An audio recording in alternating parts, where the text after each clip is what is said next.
Hello, Garland Nixon here. Plenty to talk about. It's been an entire year since the special military operation started in Ukraine, and we're going to talk about what we've learned. Let's chat.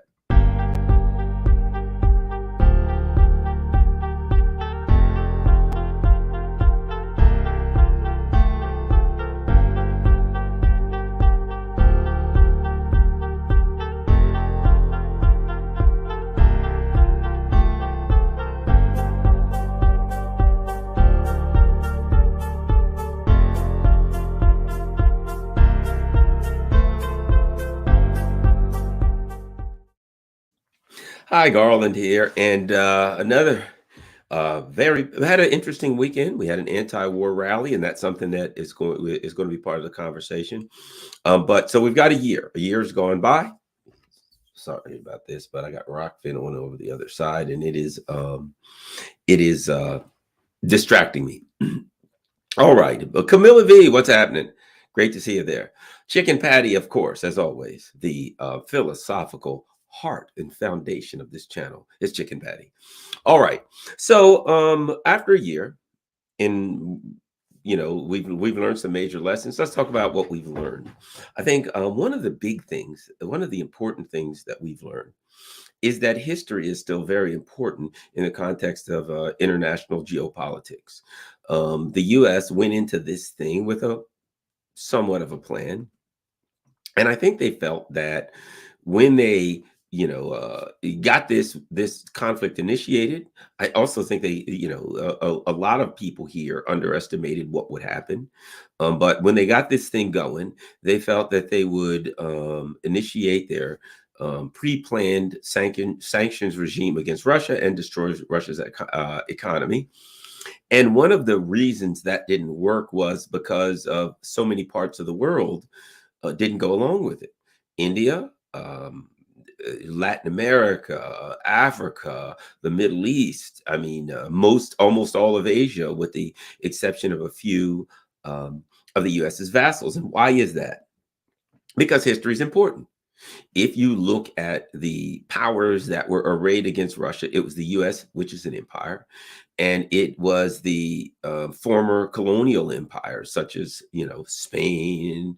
I mean, whether they admit it or not, Spain and France and Germany, Belgium, the UK. Think of all of these empires that have wreaked havoc around the world, from one into the other. And what we had the countries that have suffered at the hands of these empires for centuries. The U.S. really believed that India was on their side, but India has a historical context through which to view this conflict that includes the UK and brutality, starvation, millions of people dying. You go to the Middle East. One of the problems in the Middle East is that it got chopped up by England and the colonial powers in Europe, and that they still wreak havoc. Look at what France and Lebanon and Syria and all of these countries. France raised holy hell in the Middle East, and they chopped these countries up, and they caused a lot of problems by drawing borders right through traditional tribal lands. The Middle East, people of the Middle East remember this. They also recall, in the short term history, the U.S. empire attacking, bombing, murdering, slaughtering, overthrowing their countries all over the place. Africa, the South Africans have just talked about how the U.S. and Israel were two of the last countries that supported apartheid. So a lot of the African countries have talked about Russia. The Soviet Union, how the Soviet Union, provided arms. Cuba provided actual soldiers. So there were a number of countries that have suffered at the hands of the colonial powers and a lot of them simply see the U.S. empire as the outgrowth, the extension of the colonial powers in Europe. That as they faded, they just kind of shifted their power over to the U.S. empire, and some of them still today see UK as the brains and the U.S. as the bronze. And I think the people in the UK as the brawn of the empire, and I think the people in the city of London see that also. We are the brains behind neoliberalism, and we use the knuckle draggers in Washington to go around the world as our guerrillas, as the mob calls them, and beat people up and break people's arms and exterminate people so that we can continue to steal their resources. So the bottom line is this the failed economic strategy, the failed attempt to take Russia out economically is because Russia had so many two things. Russia had a lot of allies around the world, number one, but number two, there were a lot of countries and regions. So forget countries. There were a lot of regions that simply looked at the U.S. and said, any place is better than here. Any country who you're against, if we think they got any chance at all of winning, we're gonna support them. A lot. This hasn't been covered a lot in the U.S., but I've covered it on this channel, and that is Haiti. The protesters were carrying Russian flags. South America and Peru recently, the protesters were carrying signs that said, President Putin, please intervene. Mali, Niger, West Africa, even Nigeria, a number of places in Africa, protesters were carrying Russian, Chinese flags, pictures of Xi, pictures of Putin. There are some countries now where you can regularly find T-shirts and things that Wagner, with pictures of Wagner and with the Wagner insignia on them. So, in a lot of countries that have suffered at the hands of colonialism, they haven't forgotten. Their history reminds them who their friends are, and let me add this, which is another part of it, and they still need Russia's commodities. So they're friends with Russia, they support Russia, they hate the United States, and they see an opportunity to push back. They also see an opportunity for hope. They say, okay, we're going to struggle right now, things are going to go bad, but maybe when this is all over, if somebody can defeat the big bully on the block, which is the US, maybe there'll be a new world order. And now that Russia and China, excuse me, got a bit of a cold. Russia and China are talking about building a new world order. The developing nations now see an opportunity. If you've been, economically taken advantage of, your resources have been stolen by a big bully, and your government's been overthrown repeatedly, and you see an opportunity for independence and sovereignty and to chart your own course, you're going to take it. And that's what we're seeing in the third world. Something interesting is the Middle East. The U.S. felt that that the Middle East were vassals, that they would do what they were told no matter what. And when they said, okay, we want you to do this or that with oil, more oil, less oil, so that you will help us control the oil prices at home while we continue to pursue Russia, they felt, they were going to be all for it. Didn't happen. The Muslim countries have sided with Russia, particularly Saudi Arabia is one that really surprised the U.S. I guess I ought to take this opportunity to comment on Saudi Arabia and why I think they surprised the U.S. And it's quite simple. There is the context of history, certainly. Yes, there is. But there's also the context of self-preservation. I think in looking at this particular incident, as I said, excuse me if I cough a lot, I got a bit of a cold.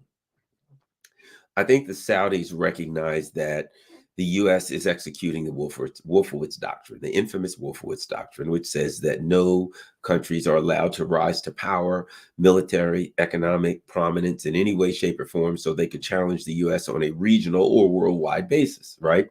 Saudi aspires to be at least a regional power, but they aspire to be economically a world power. Right now, they are a world power in a way, because they have, the oil, the amount of oil that they have, and how influential they are on the oil market. However, they know that they're viewed as a U.S. vassal. They're viewed as controlled by a U.S. vassal.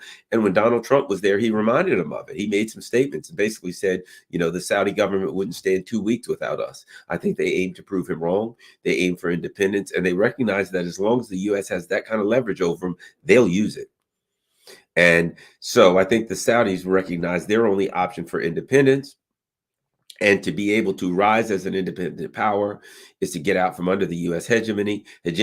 And they see that, okay, right now in the U.S. in the U.S. empire, the top of their menu is is Russia and China, because they're the two most powerful. If the U.S. empire is able to dispense with Russia and China, then they're going to go after the lesser powers, which are then India would be the next guy on the menu, and then of course countries like Saudi Arabia and Brazil and on and on and on. To take out the biggest guy on the block first, and then to just go smaller and smaller and completely subjugate them. They understand that they will lose all independence and all power, and they'll be effectively Germany. And let's face it, nobody wants to be Germany. Nobody in this world, nobody on this planet, no human wants to be Germany. The German government has turned that their country into a laughing stock of the world and an embarrassment. They are totally emasculated, and they're just the equivalent of eunuchs. The German government are the equivalent of political eunuchs, to be quite frank. So other countries are looking at them saying, we don't want to do that. We don't want to be that. Bottom line, all that means that all that means or comes together to create, as I said many times, coalitions. The US came in and they wanted to build a huge coalition to go after Russia. Russia and China, the Eurasian giants, India created their own coalition, and now their coalition includes the global South and the countries that have been traditionally oppressed by US and European neocolonialist empires. That's something that is very important. That's something that I think shocked the US, but not a lot. There were a lot of people who, if they really thought about it, would have quickly come to the conclusion that these countries aren't going to back the US. They just made people hadn't really thought about it. Another thing that has come out of this that we've learned is the complete emasculation of Europe. Well, let me put it a different way. Europe. Have you ever heard, and I'm going to botch this saying, but hard times don't change people. It exposes them. So what has happened in reality is Europe has been exposed. The elite, the ruling class elite, or the ruling elite in Europe has been exposed as not a ruling class elite, as a comprador class, as traitors, as as quislings. So what we see now, what the European people are learning the hard way, is they thought they had independent governments. They actually thought that there was the UK and there was France and there was Germany and they thought that those were all independent countries. Little did they realize that they weren't, that they were just all occupied land by the US empire. Now, when I say that's what they thought, let's talk about who the they is. When I say the Germans or the French, that's what they thought. What I mean is this: the ruling class, the traitor quisling class in France, Germany, etc., right? They knew the reality. They knew that their job was to convince the people of their country that they had an independent and sovereign nation, but they knew who the hell they answered to. They knew they answered to the US. So they were given enough rope by the US. They were given enough leeway. They were given enough power to maintain the illusion of sovereignty until such time as the US felt truly threatened. Once the US felt threatened, they didn't have the luxury of maintaining the illusion of independence for the vassals and colonies in the EU, therefore exposing the comprador class, exposing the traitorous quisling class in the EU that was masquerading as leaders and rulers and politicians. That's not their job. They're facilitators. Their job is to facilitate for the US empire, to ensure that the resources, the economic resources, the material resources, that all resources of Europe are used for the interest of the US empire, that the people there have no say. They think they voted those people in. It doesn't matter who they voted in. They got nothing. Not in the UK, not in France, Germany, none of them. They have no representation. And unfortunately for the people of Europe, some of them are learning it. Some of them are still biting the bullet, and they still want to keep biting the bullet. They can. But the rest of the world on the outside looking in are saying, you people are kind of in a bad situation because you have no representation. The people the Macrons and the Schultz, they work for the US empire and they know it. And they're still working to try to maintain some manner of illusion of independence, that they are a government, that they can push back against the Bush administration. Olaf Schultz is heading to the US again. And there are those who said, look, Schultz is coming to ask for something. Schultz is coming to try to get them off his back, to try to get some leeway, to try to get something from Biden. No, he's not. No, that's not why Schultz would. If Schultz doesn't come to the U.S. to protest to his masters that something is wrong, he comes there to get marching orders. He comes there to remind them that he works for them and that he still knows who the hell's in charge. Schultz is not. People are like, yeah, he's coming to the U.S. and he's going to say to Biden, I don't know how much longer I can hold out. He's going to say to Biden, some things have got to change. If you think that's true, you don't understand the dynamic and who Schultz is and what his job is. He knows. He's going to come to Biden and he's going to say, hey, man, the cat's out of the bag. I got problems at home. People are asking me about this damn, you guys blowing up the Nord Stream 2. We don't need to talk about that. I already knew you blew it up. You knew you blew it up. I knew you blew it up. And I know my job is to keep it quiet. What do you want me to do? What are my marching orders? Hey, it's getting tough, man. I don't know how I'm going to handle this, but I know you're going to give me your orders, and whatever orders you give me, those are the ones that I will march with. See, if you understand that, then you understand the dynamics of the trader Quisling class in Europe. If you think that any of them is going to come to the Biden is going to come to the empire and protest and say they want something or they don't like the way things are going, you don't understand the true dynamic. That would lead one to believe that they're still maybe working for the people of their country, or they're really concerned with their political long longitude and how they're going. No, no, no, no, no, no. That's not who these people are. They truly are Quislings. They are traitors to their people. And they are going to come here. What do traitors do? They traitor, whatever that is, right? What do traitors do?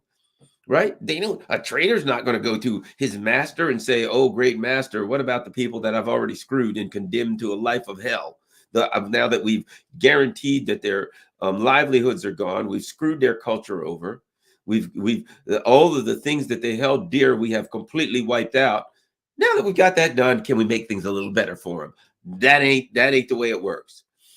The European Quislings are only going to contact Biden for more orders, to say you're making it hard. It's really hard for me to keep these people bamboozled, but that's my job, and I'm going to keep going for it. I'm going to keep doing it to the bitter end until the damn blade falls and their neck plops into a bucket. That's when they'll stop. And if their mouths can talk, in the bucket, their mouths will still be saying, please, Joe Biden, what do you want me to do? That's because that's who they are. That's what they do. They understand their jobs. So sorry if you're thinking that possibly some of them are going to get a heart or feel for their people, then you don't understand what a traitor is. You don't understand a Quisling government. They work for who they work for. And we have learned, and the people of Europe and some of the countries are waking up. In some of the countries, they're still dead sleep. And you know what? They're going to pay a price for it. They're accepting and believing these people. Another thing that we've learned is that the big tech companies and the media companies in Europe are working are a major tool used by the U.S. empire to shut down conversation and control the conversation. The Googles, the Facebooks, et cetera, that they are all working on Europe. That Europe is a project.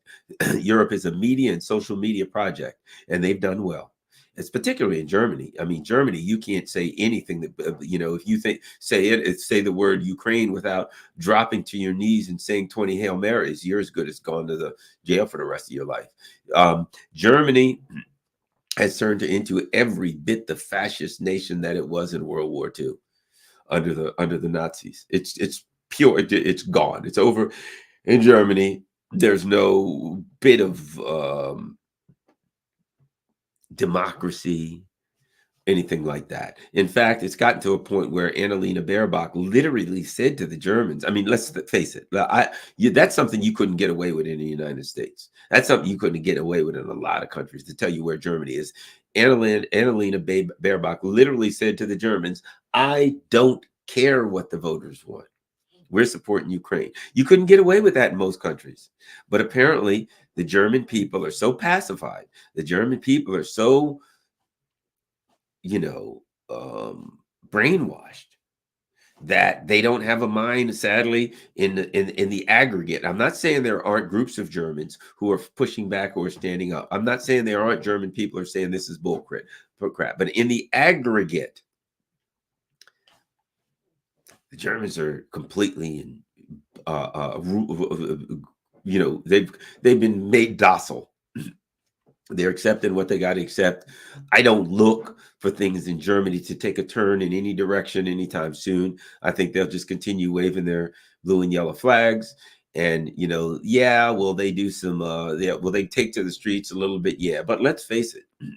This, I guess, I have to segue into this. I have to segue into this, and this is the perfect segue because that's, I guess, part two was we learned that the ruling elite of Europe are traitors and quislings, and that the people in a lot of the countries are willing to accept it. Unfortunately, how long, I don't know, but so far they've been willing to accept traitors in their midst. Now that takes us to Germany and also Hungary. I'll mention Hungary first and go right to Germany. Samantha Powers recently, she runs USAID. That's the regime change. That is the social media slash NGO regime change machine of the CIA. And she's landed in Hungary. And it's obvious why she landed in Hungary. Why are they going to Hungary with their regime change machine? Because the conservative leader of Hungary won't go along with what they want. That's simple as that. He won't go along with what they want. So that means that they're going to launch an attack on Hungary. They're in the process of launching a soft power, as they call it, attack on Hungary. And they don't care how long it takes. And the leader of Hungary, he better fight back because they don't care what they do. They don't have any boundaries. They'll lie, cheat, and steal and overthrow the government. And they'll say, well, you from now on, the EU is going to electronic voting machines and you got to go to these voting machines. And he'll lose 99.999 to nothing, even though he gets even though the voters will come out of the elections and the polls will say he won 99.99 to nothing, and he'll lose exactly the opposite way. So the regime change machine is in Hungary because there's no honor amongst thieves. And they don't see Hungary as a nation. They don't see any of the EU countries as independent. They don't see them as worthy of self-governance. And so now the aim is we'll send Samantha Power to Hungary, and then we will begin our move towards regime change. And before you know it, he'll be pointed at for not liking the LGBTQ community. He'll be a transphobe. He'll be a homophobe. He'll be a misgendered whatever phobe, all of that kind of stuff. And then they'll say, this is terrible. And they'll come up with, a government in exile. And I guess they'll bring in Juan Guaido because he ain't got much to do right now. He's not busy. So I guess Juan Guaido will be they'll recognize him as the president of Hungary. You see the direction this is going and why it fits right in with Nord Stream. I think the biggest event of the year is the Biden attack on Nord Stream. I think that is the event of the year. I've said even before, what's his name? Before Seymour Hersh came out with his article, just like a week before that, I did a video and I said, that's the one. 10 years from now, if we make it, that's what they'll write about. They'll say that was the one because it's so blatantly obvious. It demonstrates a reality. It exposes a reality about NATO because it creates a major contradiction. NATO is ostensibly to what? To defend European countries from an outside attacker. But a NATO country was attacked by an inside attacker, and the inside attacker was the head of NATO, was the face, was the complete and total controller of NATO. So now the US now is in a position where they're arguing to Germany, we are here to protect you. We're here to look out for you. But Germany knows that they already attacked Germany.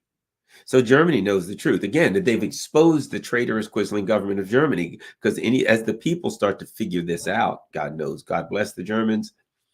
If they will, I don't know. Some of them are. Over time, they will, though. Over the course of time, as they feel the pain. the pain will grow every year. It's going to grow. And at some point, it will get obvious that they have been destroyed, that Germany was a one day, I don't know when, the Germans will wake up and they'll realize that Germany was the economic engine of the EU, that it was a powerful economic country, that it had a bright future and a good present. Let's forget the future, it had a pretty good present, that the German people had a pretty good um, way of life and standard of living, and that in a 1 year period, it was all wiped out. And it was all wiped out intentionally, that it was not an accident, and that a big part of it being wiped out was the U.S. military attack on their infrastructure. At some point, they won't be able to deny it anymore. Maybe next month, it may be next year, but at some point, Germany will have to come to grips with that. And at some point, I'm thinking Germany will have another election. When? I don't know. I don't know when the next election is, but I would imagine going into the election, there will be those running who will bring that up. There will be those who will bring that up. And we will see how that turns out. But I think that that's going to be something of consequence. Um, Nord Stream will be, it has exposed that the U.S. uses coercive violence against its vassals in NATO, and that just NATO is just a fraud, that the U.S. brings these countries together and rules them with an iron fist. So that's going to be the big one. But again, maybe not this week, maybe not this month, but over a course of years, the people of Germany will never forget that. And as next winter comes, this winter, they got away pretty good. But over the course of time, they're going to be running out more and more of energy. The price is going to keep flying up, and their industry is going to close down, and they're going to be left without jobs. They're going to be left without a future. They're going to be left without hope. And Germany is going to be a very poor country. The EU is going to be, the US is creating a continent that's going to be a backwater continent. Now, the countries in some of the other regions are considered developing, meaning, well, they're on the way up. Well, they haven't really been on their way up because the US kept its foot in their neck to make sure they couldn't come up. But now they're seeing a new world order that is that has China and Russia at the forefront. They're seeing new currencies, and I think these countries are going to see a potential for going up. So the EU was exposed as the victim of a colonial power, the U.S. That takes us to the next thing, and that is the New World Order. You know, when George H.W. Bush, the senior, talked about a New World Order, he was talking about world hegemony. That's what he was talking about. But, and we see it now, 1990, 91 comes along. They see the fall of the Soviet Union. They're like a new world order. Well, what is the new world order? What they meant was, now that the Soviet Union has fallen, we're going to be the preeminent power in the world order. Everything will be controlled by us. And of course, they were going to use coercive power to steal and rob just rob the entire world blind. Now we really are seeing a new world order, because that wasn't an order. That was a new world of oppression and dominance. Now what we're looking at is Russia and China saying, we're going to work with India, we're going to work with BRICS, we're going to work with countries in Africa, and we're going to buy things in their currency and sell them things in our currency. We're going to create new currencies outside of the US dollar dominance and dollar hegemony and economic hegemony. We're going to create new ways to pay outside of the dollar so that the US can't control the economic system of the world. So we do have a new economic order. Now, Russia and China refers it to as a fair world order. They also say that along with this economic order, there will be a diplomatic order that will base itself more on international law, United Nations Charter, than the U.S. is, as Anthony Blinken calls it, the rules-based international order, which is nothing but a way of saying total and complete U.S. hegemony. So what we're seeing is a new order that is being led by Russia and China, emerging and growing. And here's the thing about that order, why I personally think in the long run it has a very good chance of being successful. Because the New World Order that was referred to by George H.W. Bush was one of dominance. And it was the big guy that's pushing against us is the Soviet Union, and they have fallen. But where was the Soviet Union pushing against them? The Soviet Union was arming rebels, the Nicaraguan Sandinistas. They were arming some of the African nations. They were helping to support the African National Congress that was pushing back against apartheid. So the truth of the matter is, if you look at the areas where the Soviet Union was clashing with the United States internationally, find me a place where the Soviet Union wasn't on the side of justice. I mean, whatever you like of Soviet Union, apartheid was wrong.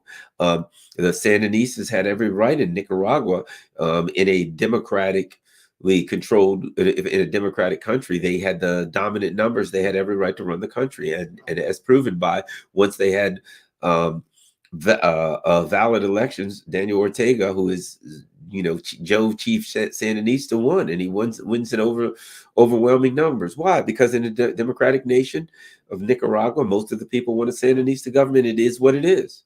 That's not for me, you, or anybody else to like. That's up to the Nicaraguans. And so we see now that the Soviet Union in that particular conflict was on the side of democracy, and you'll see that over and over and over worldwide. So what we've seen is that this new world order, the countries that in the global South, et cetera, see an opportunity to work outside of U.S. dollar hegemony, and they're pushing for it, and it's going to be a voluntary world order. I think more voluntary, where the U.S. uses coercion. I mean, let's face it: is Germany, are they a part of a voluntary order in NATO? No. Germany wanted to continue to buy cheap gas from Russia, and the U.S. said, not only are we going to say no, we'll launch a military attack against you to ensure that you can't. That's not a voluntary order. That's an order that's held together by coercion. So I think the other coalition, the coalition currently that is emerged, that is also morphing into an economic world order, that Europe, that China and Russia are leading, is a voluntary one, where countries are saying, we want in. Everybody, all these countries are like, please, please, we want to get in BRICS. We want to get in the Shanghai, the Shanghai Cooperation Organization, the SCO. So now they've got what you would call in business market insistence. When you're selling a product and everybody wants a little bit of this here. When you're selling a product and everybody wants to buy your product, it's one thing if you make a chicken soup and you have to go out and advertise all over town for people to come get your chicken soup, and they come to your restaurant and they like it okay when they eat it. It's another thing when you make a chicken soup and everybody's running around town saying, hey, have you had the chicken soup at Garland's restaurant? And now they're standing outside in long, long lines waiting because I have market insistence. They're all dying to get this chicken soup. Well, that's what Russia has. Russia and China, this new world order, the Eurasian-centered world order, has market insistence. So now they've got a long line of countries that want to get into BRICS, that want to get into the Shanghai Cooperation Organization. So this can't help but be successful. And add this, at the forefront, at the head of this is going to be Russia. They got a little bit of oil. Saudi Arabia, they got a little bit of oil. Iran, they got a little bit of oil. You know what I mean? Keep going. Venezuela, they got a little bit of oil. You've got what? 3 of the top 4 oil reserve countries in the world. And I would argue that if Iraq is able to get out under the colonial thumb of the U.S. empire, they're in there. They're in there. Most of your oil producing countries are going to be in there. So bottom line is, there's a new economic order that is arising, and this one is one of market insistence, where countries are dying to get in. They're hoping to get in. They're trying to get in. They're buying to get in. And I don't see anybody calling the U.S. saying, hey, we want to be the next Germany and Ukraine. People are looking at the U.S. saying, man, the way you guys treat your allies, if that's how you treat your allies, I don't know, that God bless your adversaries. And how do you tell the difference? So that new economic world order is important. On the battlefield, we've learned a couple things, and that is that war, when it comes down to war, it's still old-fashioned. I have a brother who's retired military, and he said, in the end, it comes down to a man with a rifle. That all of the jets flying, all these other things flying are great, but in the end, it comes down to good old-fashioned soldiers. And if you look on Telegram, what do you see? You see, you can find it. You can find soldiers, storming an area. You can find, artillery, which is old school. I mean, cannons were artillery, right? Where they fired cannonballs and they blew up and fragments went all over the place, right? So the bottom line is, war is old school, and the Russians are a conservative, old school kind of country, and they fight war old school. And the they the Russians understand that when you go to war, you're going to take casualties. So Russia's not a country that's not prepared to take casualties in a war. The West ain't ready for casualties. They're ready to give them up. They're throwing the Ukrainians into the meat grinder, like, and apparently there's a lot of Poles over there and any kind of slaps and suckers that they can find from the West to put on a uniform and go in there. They're sending them in to die. But they know that that Germans and French and Americans are not willing to see body bags coming home in the numbers that the Ukrainians are coming home in, which is all of them. So the Russians are still, when they go to war, they put a lot of people out there and they fire artillery all day, and they're willing to go to knuckle junction and fight. And they fight an old school war. When it comes down to it, war is always old school when it comes down to it. It's who's willing to go to knuckle junction, who's willing to get down in the mud, to throw artillery, to fire rounds, to go, to charge and storm a town. And the Russian military is still, always has been, and still is ready to do that. And the EU doesn't want to get their hands dirty. They don't want to fight like that. They ain't got that in them. They're seeing those videos and they're like, oh crap, we don't even want to do that. So we're seeing on the battlefield that Russia also has the military industrial power. We are seeing that neoliberalism and financialization of a country hollows its industrial capacity out. And ultimately, what you have in industry, all industries, all school, hospitals, military, all industries are nothing but money-making scams, right? And so now when a war starts, you can get away with that in a lot of things. But when a war starts and your military industrial complex is nothing but a money-making scam, you got a problem. You've got a problem. Why? Because the money-making scam is doing everything to make money. So they'll come up with some special kind of vehicle for mines because it's going to cost a fortune and they can sell it to you. Then they'll come up with some special kind of rockets with computerized things all over them, and they'll charge you $900 million for it. And they ain't much. I mean, they ain't going to give you much that an old-fashioned piece of artillery from World War II ain't going to give you. I've seen videos on Telegram of the Russians, literally. I mean, they've got lots of new artillery, but also literally World War II artillery that they took out of the old box, out of the old factory. They greased it up. That literally they put a shell in this thing, and they're standing back, and they got a stinking rope that no computers on this thing. Ain't no computers on these things. These are from World War II, right? And you got some guy saying, they're calculating the longitude for what they want to hit. And you got some guy cranking this thing and it's going, and he's cranking it down and they're calculating where they want to hit. And there's a rope hanging off the back. And some guy, they stand back, they put their hands over their ears, and some guy yanks on the rope and the thing goes, and you're like, holy crap. That looks like, the Russian front from 1944, for God's sake. You know why? Because that's when the last time that a piece of artillery was used on the Russian front in 1944. Now, don't get me wrong. It's not accurate. It's not firing GPS-guided rounds that drop within a millimeter of where they're targeted based on space. But no. But they got a lot of them. And they fire them at your ass night and day. And rounds are dropping. And when you go to the other side and you see where the Russians are approaching the areas that they've hit with artillery, there's nothing but scraggly pieces of what used to be trees. Used to be trees. They ain't trees anymore. They're scraggly, raggly pieces of wood. Look like something from a Tim Burton movie. You know why? Because the artillery from these pieces have been landing day and night. And if you're anywhere near that area, you know what you're not doing? You're not trying to figure out what year that artillery piece was made. You're trying to get your butt out of the way of that shrapnel. And you ain't going to be real successful most of the time. So we see the Russians have all kinds of new stuff, but they are not ashamed to say to some guys We got an old piece of artillery from 1944. We pulled it out and greased it up, slam a shell in that sucker, yank on this rope, and on the other end, it's going to drop on the enemy. That's war. That's war.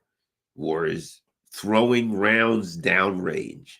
Any way you can get them downrange. If you can carry them and drop them, if you can put them in a catapult and throw them, any way you can throw rounds downrange, you get them down there. And the guy on the other end going to be a bad day. Just not going to be a good day for him. And you got to have rounds. So we see that another big part of this thing is that the Russians have maintained, for the most part, the government control over their military-industrial complex. I know the libertarians amongst us will say, no, that doesn't work. You see, it has to be the free market. And those oh, are you kidding me? That's some form of socialism. The government controlling companies that make things? No, no, no. Only the free market can do it. That sounds good. And that may be your ideology. But the Russian state government is making a hell of a lot of rounds. And if you're downrange of those rounds, your ideology ain't going to help you. The artillery is going to land. Don't care who made it. Doesn't matter if it came from the free market, the captured market, the socialism, communism. I don't care what you call it.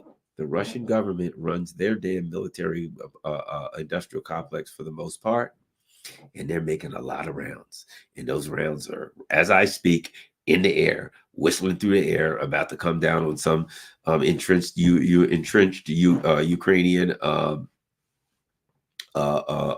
positions. So ideology, again, this is the war, this is the battlefield. The ideology ain't gonna save you on the battlefield. It ain't gonna help you.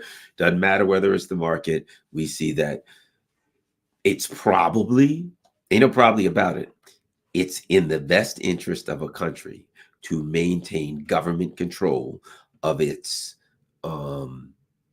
military industrial complex, because you make things cheaper. And here's the other part. There ain't a lot of money in artillery rounds. Not a big money maker, right? If you make a HIMARS, if you make a M777 or something like that in the US, you can charge a fortune for this high-tech stuff. Artillery rounds, probably a few bucks in each round, but you got to make a lot of them day and night. Not a big profit in it. So if you're here just to make a profit in the wonderful free market, you wouldn't make a lot of artillery rounds because there ain't a high market in it. You make a markup on them. You'd make a whole bunch of M777s and HIMARS and stuff like that. But when you get on the battlefield and there's a war, you damn better have somebody who's cranking out the artillery rounds. And right now, the Russians are cranking them out, and it seems to be taking its toll. And though people who haven't been keeping up with this war still believe the propaganda and they think that the Russians are losing, bad news, they're going to find out all too soon enough that the winning the information war on Twitter ain't going to be real good. It's not going to do you any good. Which transforms, it takes me into the next thing, that a couple of things that have happened and that have been good over the course of this war. A combination of, I think, Elon Musk getting pissed over COVID, and I think getting the crap scared out of him that we're all going to die in a nuclear war and he's rich and he's got more to lose, has somehow motivated him to buy Twitter. And having bought Twitter, he's done some, and I think the Ukraine war was part of it. I really believe the Ukraine war scared the crap out of him, and he was scared of dying. He's like, man, I'm rich. I got the babes. I got the weed. I got the cars. I got everything I want, and I'm going to die in a stinking nuclear war. This just ain't fair.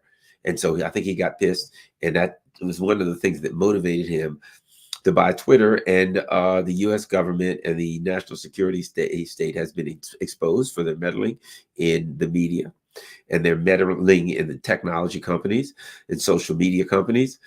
And I think that was important. I think Congress has been exposed, because when it was exposed that the federal government was deliberately, with malice and aforethought, of violating the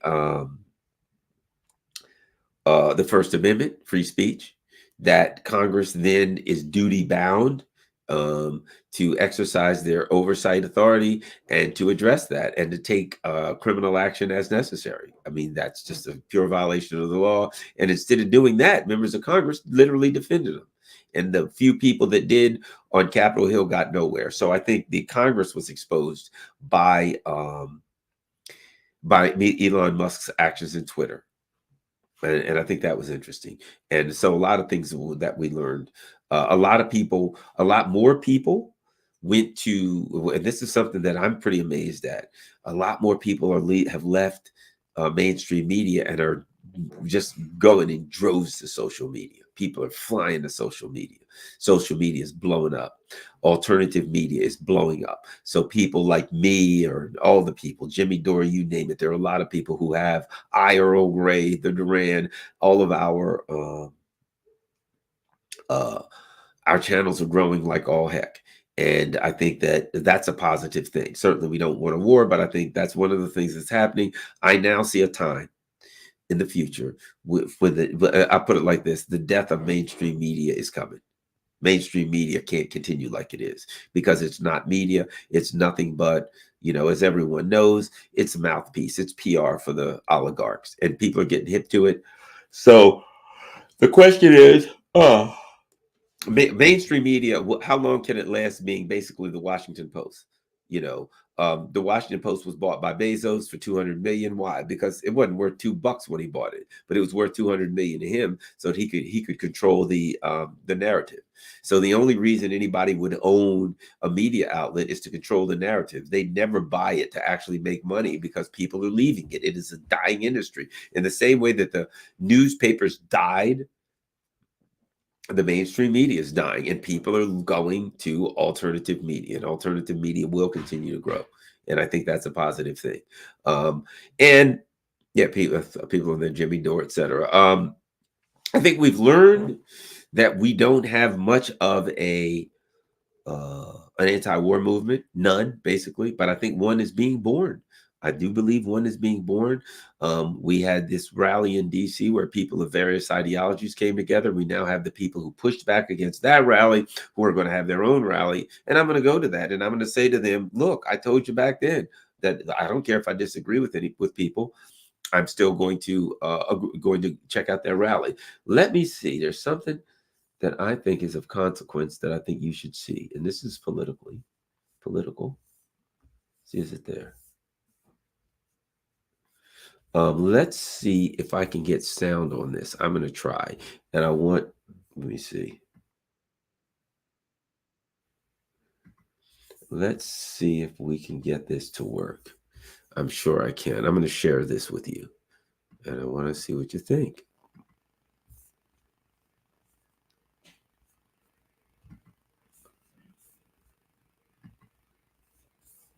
All right.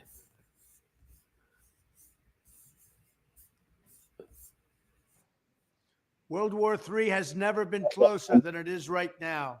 We need to clean house of all of the warmongers and America last globalists and the deep state, the Pentagon, the State Department, and the national security industrial complex. You guys got One volume? of the reasons I was the only president in generations who didn't start a war is that I was the only president who rejected the catastrophic advice of many of Washington's generals, bureaucrats, and the so-called diplomats who only know how to get us into conflict, but they don't know how to get us out. For decades, we've had the very same people, such as Victoria Nuland and many others just like her, obsessed with pushing Ukraine toward NATO, not to mention the State Department support for uprisings in Ukraine. These people have been seeking confrontation for a long time, much like the case in Iraq and other parts of the world. And now we're teetering on the brink of World War III. And a lot of people don't see it, but I see it. And I've been right about a lot of things. They all say Trump's been right about everything. None of this excuses in any way the outrageous and horrible invasion of Ukraine 1 year ago, which would have never happened if I was your president, not even a little chance. But it does mean that here in America, we need to get rid of the corrupt globalist establishment that has botched every major foreign policy decision for decades. And that includes President Biden, whose own people said he's never made a good decision when it comes to looking at other countries and looking at wars. We have to replace them with people who support American interests. Over our 4 years in the White House, we made incredible progress in putting the America Last contingent aside and bringing the world to peace.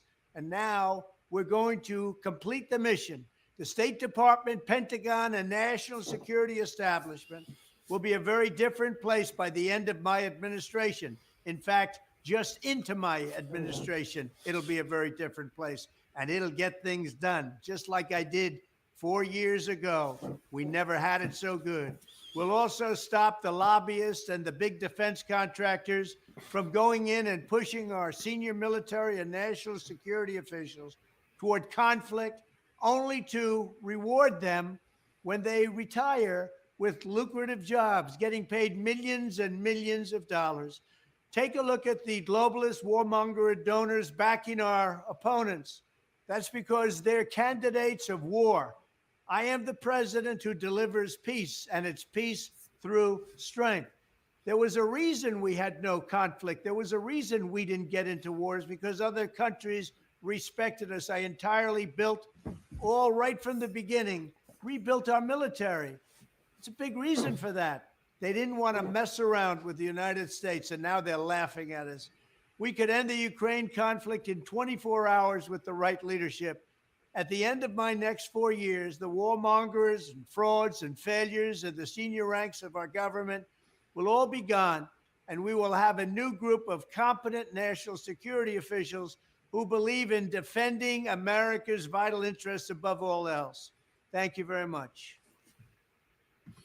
All right. So you asked me, it's interesting. One thing I want to say is, if you know Garland, I don't get caught up in the politics of personality. So that was not a video that I played about Trump.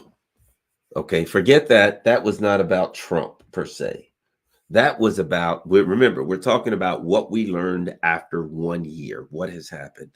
So what we picked up there is that we're going into 2024. We're heading towards 2024, and they're candidates. And Trump is a powerful candidate. The man's a former president, and he still has a very, very significant following in a very loyal and significant following in the Republican Party. And he has taken an interesting position here. Now, we'll continue to listen to what he says, but it creates a dilemma for the Republican Party, because Donald Trump is taking the position we need out of Ukraine. And he talks about the warmongers and the globalists and the Victoria Newlands. Now, keep in mind something. When Trump was in, he brought in the worst of them, Pompeo, Bolton. So when he was in, he contributed to this issue. He highly contributed to the problems that we have now. There's no question about it. So now we see a person who has contributed, basically arguing, as I hear from Donald Trump, is, I learned my lesson. And at least I didn't start a war. I think one of the things Donald Trump appears to be saying is, I had a bunch of warmongers and neocons around me, but I was able to hold them back. I was able to hold the dogs back, and keep them from starting a war. And this is a very dangerous situation. And I got more sense than to put us in a potential nuclear war. That's what I hear from Donald Trump. But forget who it is. Now you've got DeSantis going out. Now, DeSantis is simply taking an alternative neocon position. We need to get out of Ukraine. You need to get out of Ukraine so we can get into Taiwan and China. That's all he's saying. No, China's the real enemy. Forget Ukraine. So he's really canceling himself out. Now, what it will be interesting is to see what Trump says about China, because in the Republican Party, where they're rapidly anti-communist, you got to hate China. Now, what DeSantis and the Josh Hawleys, et cetera, of the world are basically saying is, no war with Russia, war with China. We got to stop this war with Russia so we can move our assets to the Pacific, because the real war we want is with China. So the bottom line is this: if you die in a nuclear war, do you really care what direction the missiles came from? Yep. Well, one good thing these idiots, these morons, prevented a nuclear war with Russia, so we all died in a nuclear war from China. So these people kind of cancel out their own foreign policy dovishness. Trump is saying, something different so far. He's saying, no, I'm going to clean house and get these neocons out of here. And, so bottom line is, the conversation that's being had now is a different conversation, and Trump saying something that's going to cause problems, and we're going to see where all of this goes. But if not for Ukraine, we don't have this. So now Donald Trump is literally coming out as the peace guy. He's going to come out and say Biden's the war president and I'm the peace president. Here's what I would have to look at. If things go as they're going right now, I don't see and we all survive. I don't see how Biden possibly has a chance of beating that. When you're talking about a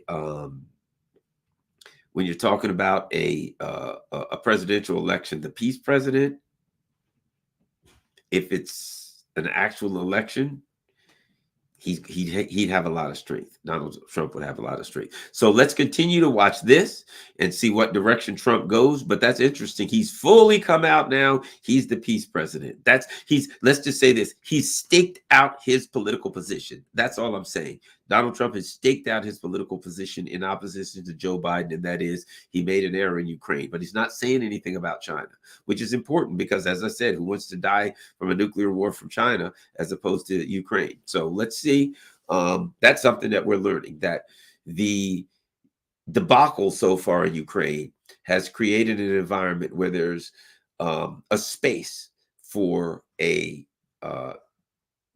I don't even want to use the word anti-war, but maybe that's the right word, for an anti-war presence, at least in the presidential campaign going into 2024. Something else we've learned, I think, also is the Democratic Party. They've staked out the position. Ro Khanna, who was so far, he was supposed to be a lefty and all this stuff. Ro Khanna is helping lead a delegation to Taiwan to deliberately provoke China.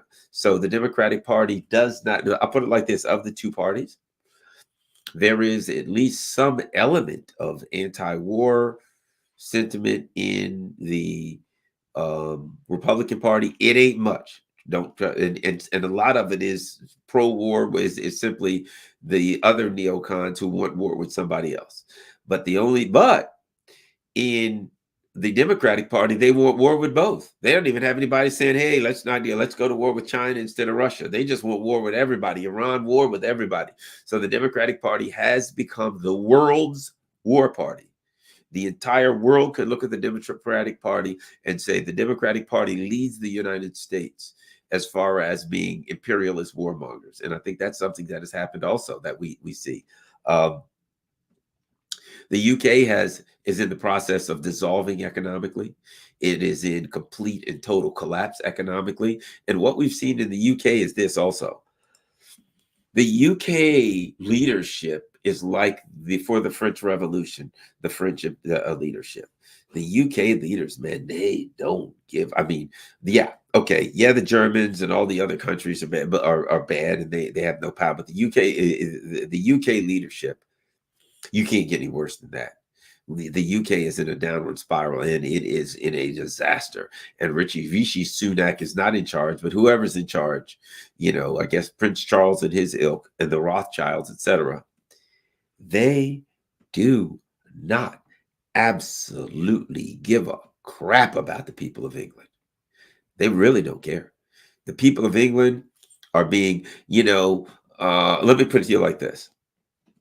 The people of Ukraine are being sacrificed, completely sacrificed. They're nothing but cannon fodder thrown into a wood chipper. Physically, in a physical sense.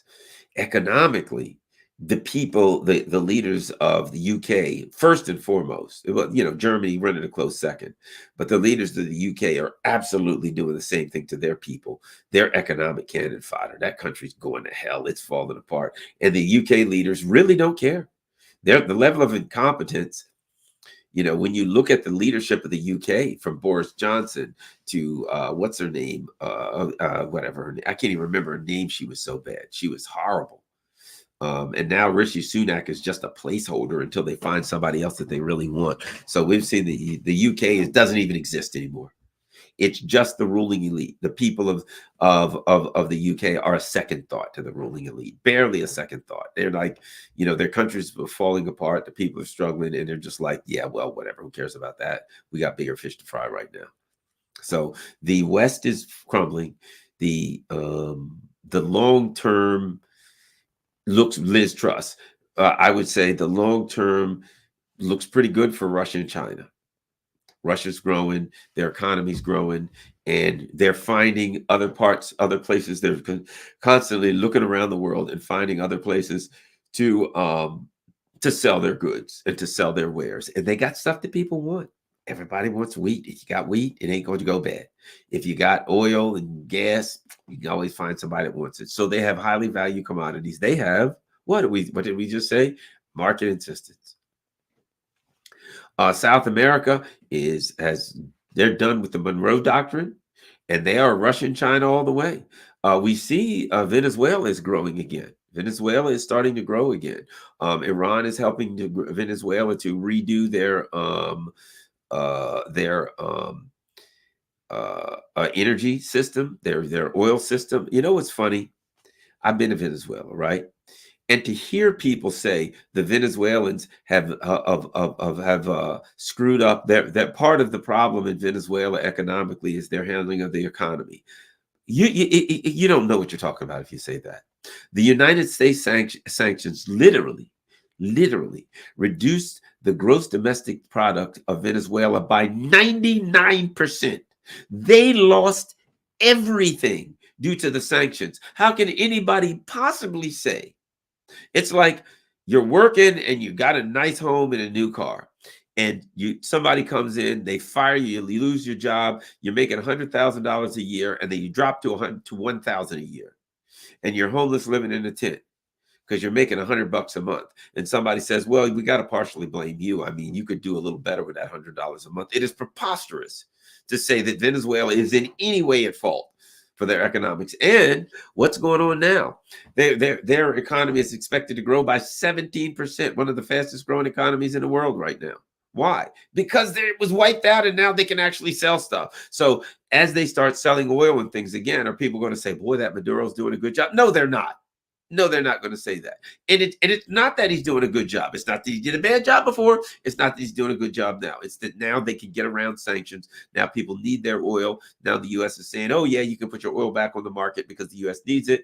And you've got countries like Iran that are helping them. So that's another thing. I saw these idiots running around, oh, Venezuela's not very good at running their country. Part of it's their fault. Well, that was just preposterous garbage.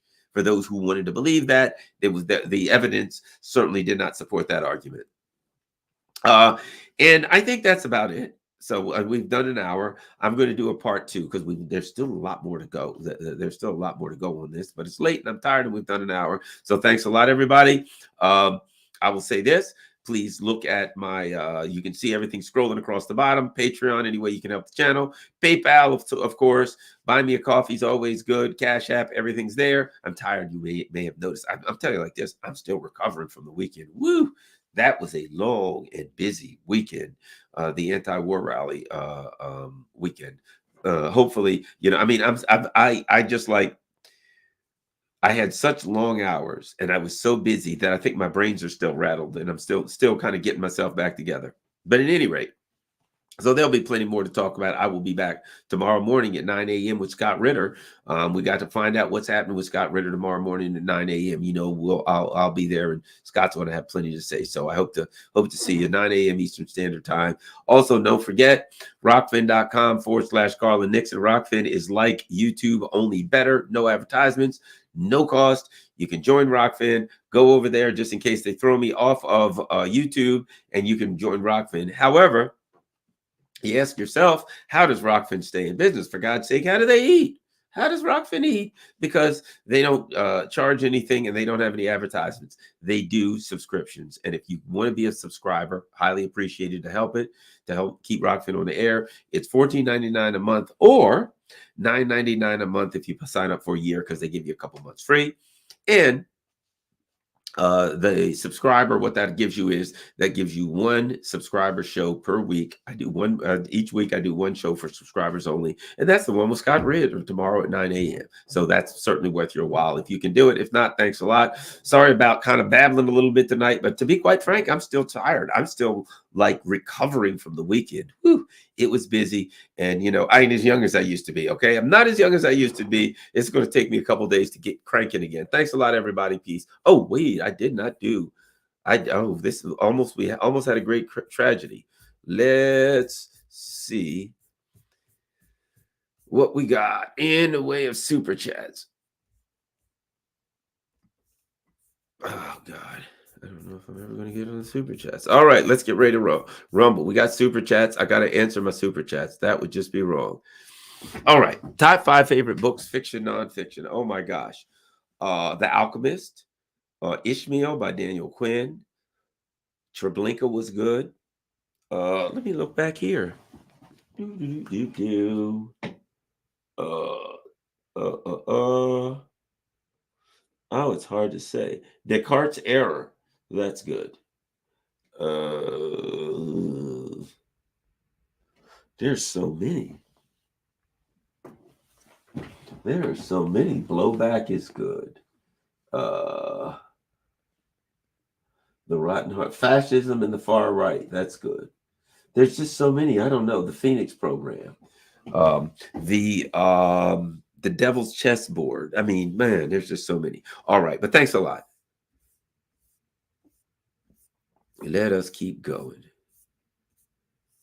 The Beast Reawakens. How about this? What happens when Russia wins? That's the question. Because Russia's going to win. That's the question. The word, remember, is collapse. I think that's how Russia wins too. I think Ukraine collapses. I think the Ukrainian project collapses. Great stream Saturday. Recent Alan McLeod outlined how Russia is at war with the Western financial system. Please check out his interview on Kinesis Money and comment in a future stream link to the coming collapse. Oh yeah, yes, I've said that too. Russia's that Western capital. That's what we've got. And see, they think money can win a war. So the war starts with Russia, and they're like, we gave them $1 billion, 100 billion, 120 billion. They ain't gonna do you no good. Money don't do you no good because a lot of the money that you're supposedly giving them is getting laundered and washed away. That's neoliberalism. So you supposedly giving 100 billion to them. I bet you 1/10 of it has gone to Ukraine. The rest of it has been laundered and stolen by the crooks. So okay. Oh. Charlotte May, thank you. Wow, I guess that's New Zealand. That's awesome. Let's keep going. I'm sure there's more super chats, but I'm missing them. Oh, here's one. Richard Adams says, mainstream media is not dying yet because Big Pharma gets government to mandate money to them and spend the propaganda. CNN profited $1 billion last year. I'm just saying they're dying in that their numbers are going down. Their numbers are going down. So they can, you know what? I'm good if CNN makes $1 billion a year and they have one viewer. I'm good with that. Fine, because the viewers are all going to alternative media. So if they make money, if I say they're dying, I'm not saying they're economically dying, which they are. I'm saying that they're dying as far as the viewers are leaving. Trump is making salient points for sure, but I've heard that song and dance from him last time around and he got folded. Yeah, as I said, this ain't about Trump. That was not about Trump to me. That was demonstrating that there's some change, that the ground is changing. The earth is moving underneath of these politicians in the issue of this war, and that Trump is now an example of what's going on. Not, I'm not trying to say Donald Trump is some kind of a savior that's going to come in here and be the next coming of Gandhi. So great to see you in person and tell you thank you. After the rally, walking to the White House on Sunday, man. Thank you very much, Pete De Lorenzo. It was great meeting you too, Pete. Really appreciate it. I had a good time. I had met a lot of good friends. And forgive me if I'm stumbling around a little bit, guys, because I am still tired and groggy-headed. I will be honest. All right, let's look and see. On Rockfin, Deborah Wilson says, I watched the UN Security Council session convened at Russia's quest today on Cy Hirsch's reveal on the Nord Stream the destruction. Pretty rad. In fact, I'm interviewing Ray McGovern tomorrow. I'll try to get that up. But Ray McGovern did a presentation at the UN Security Council. So All right. JVB says, right now it looks like the BRICS are the free market versus the West mobster capitalism. Good point. Boris Petrov says, Brav.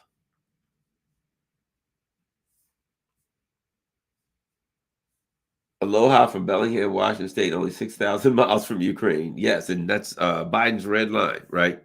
All right, thanks a lot. I think that's everybody. All right, thanks a lot. You all, I got to get ready to hit the sack and get up tomorrow. As I said, I'm tired. I'm starting trying to get the brain shaking back again, but it'll take a while. Thanks. I'm out.